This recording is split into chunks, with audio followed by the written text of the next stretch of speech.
บายดีพี่น้องๆสำหรับวันนี้เกิดข้าพเจ้าเองเกิดสิมาอยู่เที่ยงให้เนาะพี่น้องเพราะว่ามาเฮ็ดแนวลอกลิงจะมาเข้าหูดเข้าข้าพเจ้าเลยสิมาเฮ็ดแนวลอกเนาะเราจะสานเองเนาะวิธีแนวใดเกิด FC ทุกคนมาติดตามเบิ่งถ้าว่าเขตชนเผ่าพวกเฮาจะเฮ็ดวิธีลิงจะญาติเนาะเฮาจะเฮ็ดแนวใดวิธีมาติดตามเลยทุกคนอันนี้เฮามาดังไฟเนาะพี่น้องเพื่อว่ายุงจันนี่เนาะยุงร้ายแถวนี้เนาะ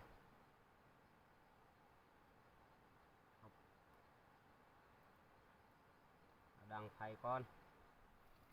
ไฟลุกเลยพี่น้องนี่ดังไฟลุกแล้วนี่เผื่อยุงบ่ให้มามีควันไฟเด้พี่น้อง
ยุงพี่น้องยุงลาย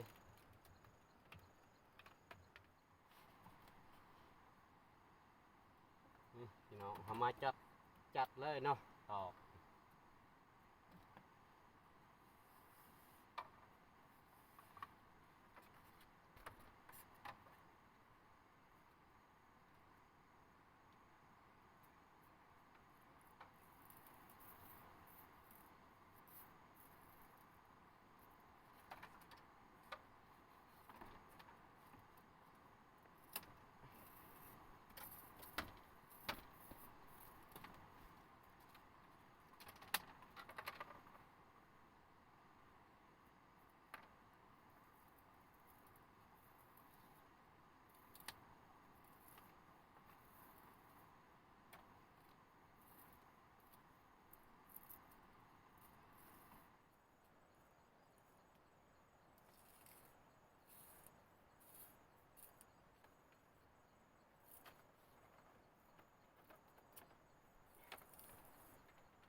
ทำเร็จแล้วเขาจัดตอกเลยพี่น้อง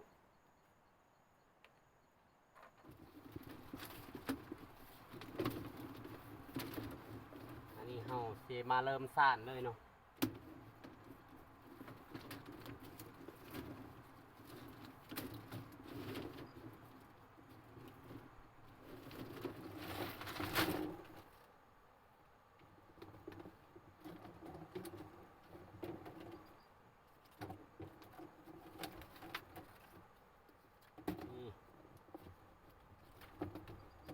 จะสานแบบนี้เลยเนาะพี่น้อง น้อง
นี่เฮาจะสานตีนเนาะพี่น้อง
อันนี้เฮาสานหัวเนาะพี่น้อง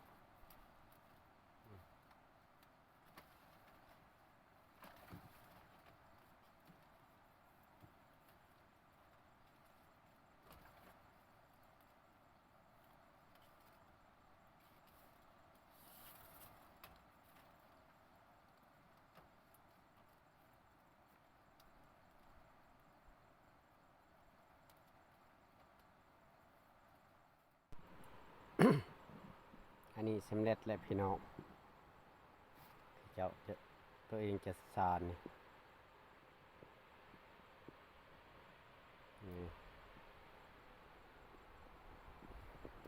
่ตัวมีมือเนาะจะเฮ็ด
นี่เขาจะใช้โชคเสือเลย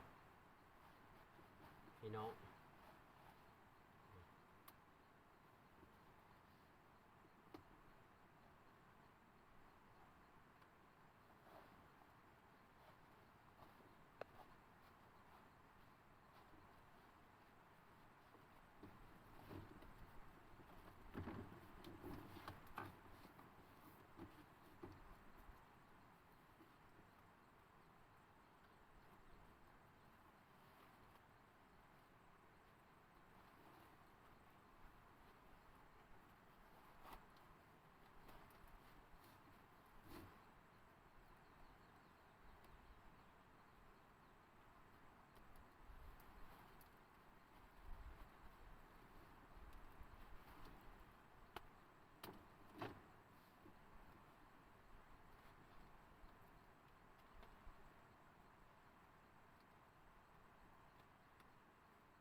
นี่พี่น้อง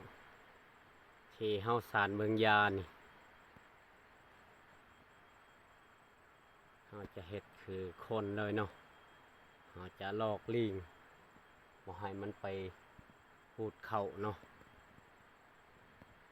พี่น้องนี่ข้างหลังเนาะพี่น้องเอ้ยลิงมาตลอดเฮ็ดแนวใดเนาะเขามันเบิดและมันหูดเที่ยงอันนี้ก็เที่ยงเฮาทาลิงเนาะมีอยู่หัวไฮอีกอยู่ลุ่มอีกโอ้แม่นแหละมี2เที่ยงเนาะเฮาจะเฮ็ดเนาะพี่น้อง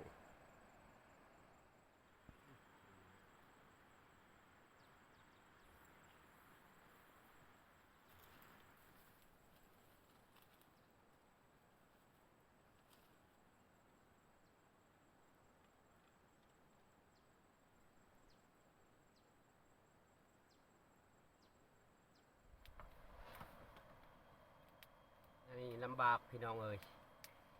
เฮาสิมาทาให้ลิงหุดเขานี่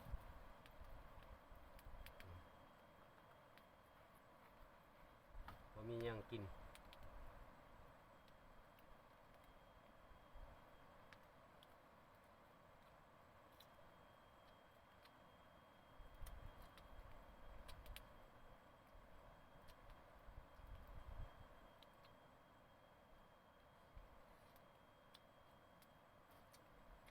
แต่2-3 ทิศแล้วสิมาทาอยู่นี่พี่น้อง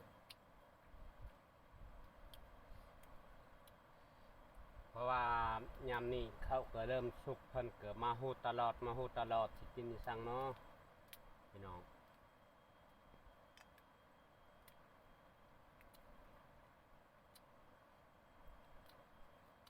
ยิงนี่ไล่โตนี่พี่น้องเอ้ยเดี๋ยวสิทายให้เบิ่งยิงหูดเขาบอนมันหูดนะ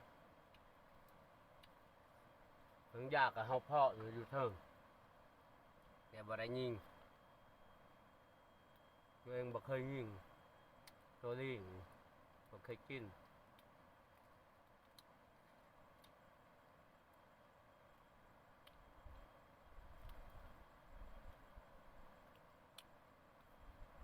ตัวเองก็อยากหายแล้วลุงเลี้ยงมาหูดเขา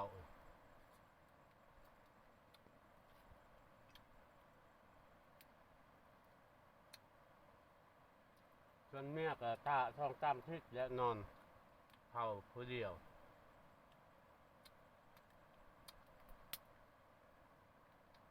พี่น้องนี่คันว่าเฮาสิไปหาของกินมันก็บ่มีไผเผาให้พี่น้องกินมักพริกแนวนี้แหละ ยาว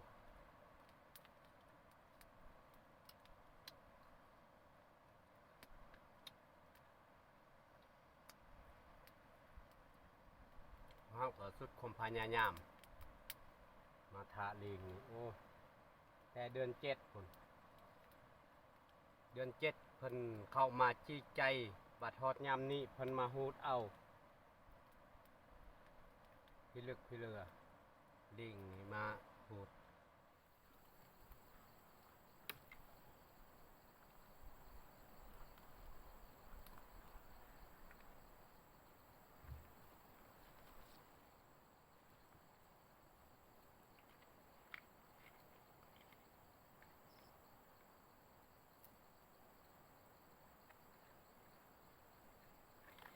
นี่พี่น้อง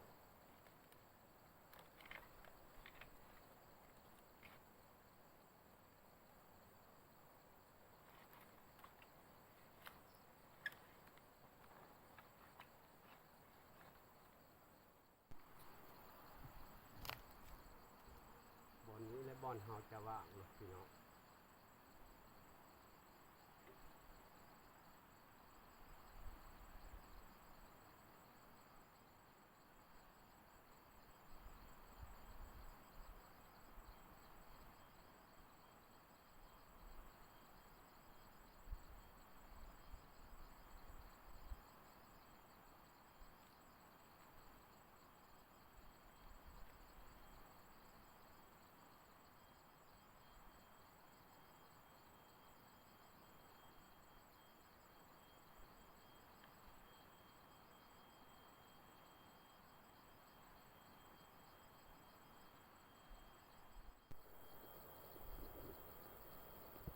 นี่นะพี่น้อง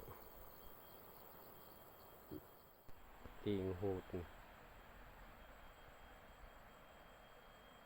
โอ้กระทึกนี่พี่น้องเราจะห้อยเครื่องเป็นสังกะสีเลย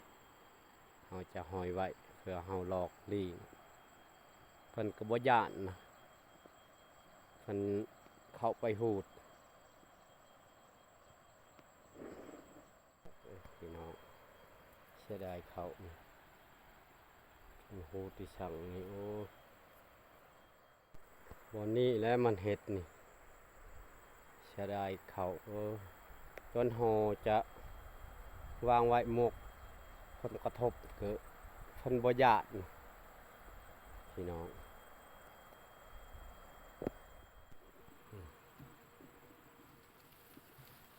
น่าเสียดายนะ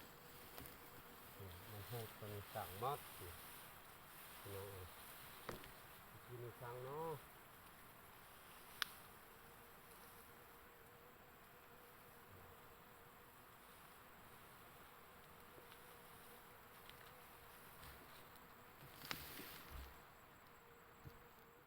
แต่เทิง